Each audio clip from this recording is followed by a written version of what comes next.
আজ থেকে প্রায় 200 বছর আগে পশ্চিমা দেশগুলো উপনিবেশ স্থাপন করত, লুট করত ইচ্ছে মতো, তারপর লুণ্ঠিত সব সম্পদ নিয়ে যেত নিজেদের দেশে এবং দেশটিকে সাজাতো নিজেদের মতো করে।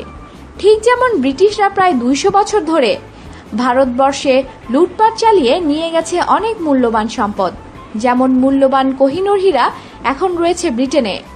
ময়ূর সিংহাসন অবশ্য নিয়ে যেতে পারেনি, সেটি কেড়ে নিয়েছে আরব সাগর।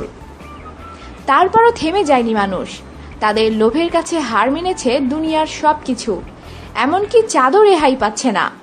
আগামী বছরের গোড়ার দিকে সেখানে যাচ্ছে মানুষ, লুটপাট চালাবে ইচ্ছে মতো, অবাধে, বাধা দেওয়ার যে কেউ নেই। নবীন জৈন নামে এক ভারতীয় প্রতিষ্ঠান মুন এক্সপ্রেস চাঁদে অভিযানের নেতৃত্ব দেবে। এবছরের শেষ নাগাদ কয়েকটি মহাকাশযান রওনা দেবে চন্দ্রাভিযানে। খুঁজে দেখা হবে চাঁদের মাটিতে কি কি আছে, মাটি খুঁড়ে দেখা হবে নেওয়ার মতোই বা কি আছে। মুন এক্সপ্রেসকে এরই মধ্যে চন্দ্র অভিযানের অনুমতি দেওয়া হয়েছে, চাঁদে যাওয়ার ঘোষণাও দিয়েছে তারা। এ পর্যন্ত ধনাঢ্য লোকজনের কাছ থেকে চাঁদাও পেয়েছে $2000 কোটি। পৃথিবীর একমাত্র উপগ্রহটিতে এই অর্থ দিয়ে খনি খনন করা হবে, অনুসন্ধান করা হবে সোনা, প্লাটিনাম ও অন্যান্য বিরল সব মূল্যবান সম্পদের।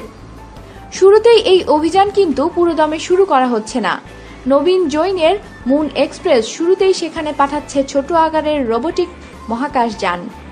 এবছরের শেষের দিকে সেটা রওনা দেবে, পরীক্ষা নিরীক্ষা করে দেখবে আসলে কি ধরনের সম্পদ আছে চাঁদে এবং কি পরিমাণে। উত্তর সন্তোষজনক হলে শুরু হবে মূল অভিযান। মুন এক্সপ্রেসের প্রতিষ্ঠাতাদের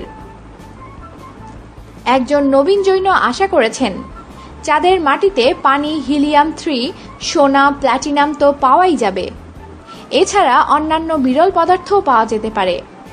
চাঁদের মাটিতে এ বছরের নভেম্বরে কিংবা ডিসেম্বরে ছোট রোবোটিক মহাকাশ যাওয়ার মতোই অর্থ এরই মধ্যে মুন এক্সপ্রেসের হাতে এসেছে, বলেছেন মাইক্রোসফটের প্রাক্তন এই কর্মকর্তা। চাঁদের মাটিতে তন্ন তন্ন করে তল্লাশি চালানোর পর কোম্পানি নজর দেবে খনিজ সম্পদের দিকে। তখন অবশ্য আরও অর্থের দরকার হবে। প্রতিষ্ঠানটি এরই মধ্যে নাসার প্রকৌশলীদের সঙ্গে কাজ শুরু করেছে, মানুষের ব্যবহারের উপযোগী খনিজ সম্পদ পাওয়া যায় কিনা তা খতিয়ে দেখার জন্য। যদি পাওয়া যায় তাহলে চাঁদকে একটি উপনিবেশ বানিয়ে ফেলা হবে। মার্কিন সরকার গত বছর কোম্পানিটিকে বাণিজ্যিকভাবে চন্দ্রাভিযান পরিচালনার একটি লাইসেন্স দিয়েছে। এর আগে কাউকে এ ধরনের লাইসেন্স দেওয়া হয়নি। বেসরকারি এই অভিযান চালাতে খরচ পড়বে প্রায় $3600 কোটি। এতে সমর্থন দিচ্ছে ট্রাম্পের বিখ্যাত দাতা পিটার থিয়েল এবং প্রকৌশল সফটওয়্যার নির্মাতা প্রতিষ্ঠান অটোডেস্ক। রকমারি নানা খবরের জন্য আমাদের সাথেই থাকুন আর অবশ্যই সাবস্ক্রাইব করুন।